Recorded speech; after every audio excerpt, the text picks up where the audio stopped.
Don't worry when people don't see the value in you, the potential in you, because they didn't see the potential in Jesus either. They said, who is this? Isn't this the carpenter's son? Isn't he the one from Nazareth? That's all they saw Jesus as, was some carpenter.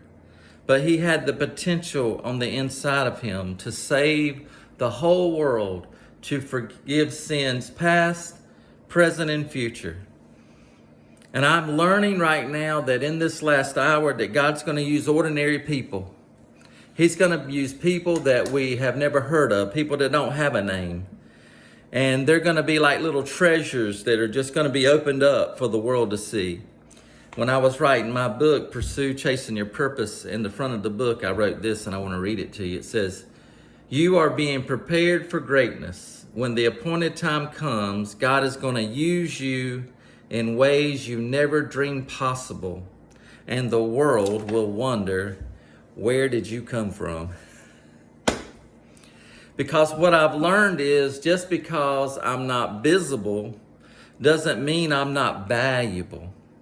Just because I'm not visible to the eyes of the world doesn't mean I'm not valuable. We have to wait until God's ready to take us off the shelf and use us for his purpose and his time. And if you think about it, David, he wasn't visible, but he was valuable. He was out there tending sheep. He was out there just in the field. And when the prophet showed up, Samuel, and said, who shall I anoint? He said, well, these are my sons. Lined them all up.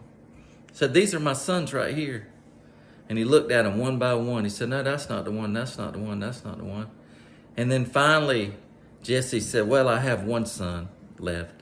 But he's just out there in the sheep field. He don't do a whole lot. He's the youngest. Much to him. He said, that's the one. He said, I will not even sit down until you go and get him and bring him here to me. And he waited and he waited. And when David came up, he stood there, and Samuel looked at him and said, men look on the outside, but not God. God looks at the heart. And he looked at David and he said, you are a man after God's own heart. And God used him greatly. He became king. He went out and fought Goliath and killed Goliath. Then he became king and he did amazing things. And you may not feel like you're visible right now, and so you think about, well, I'm not valuable, but God is saying you are a treasure. You're about to be unlocked, unleashed to the world to be used. You have a gift on the inside of you. You have a calling on the side of you. He's put it inside of you since the day you were born. For such a time as this. You say, well, why didn't you use me in the past? Because it wasn't time. Don't worry about that. Say, well, what if I make a video and it only gets 10 views? Well, that's 10 people that you reached that you didn't reach before. Well, what if I don't get as many views as this person? Well, who cares? Just start where God puts you and let him promote you. Because he's wanting to use you. And there's people out there right now, you're feeling a little insecure, a little nervous, a little afraid, a little scared, a little indifferent. But God's saying, I want to use you. I love you. I put a gift on inside of you.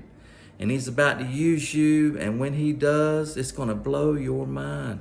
And it's going to blow the minds of people that are around you. But guess what? God don't need people's opinion. God don't need people's permission to use you. He doesn't. He'll use whoever he wants. He didn't want to use those other sons. He wanted to use David. David was the chosen one. And perhaps you're the chosen one. So get ready for God to use you. And he's about to. Are you ready? If you're ready, go in the comment section and say, I'm ready to be used of the Lord.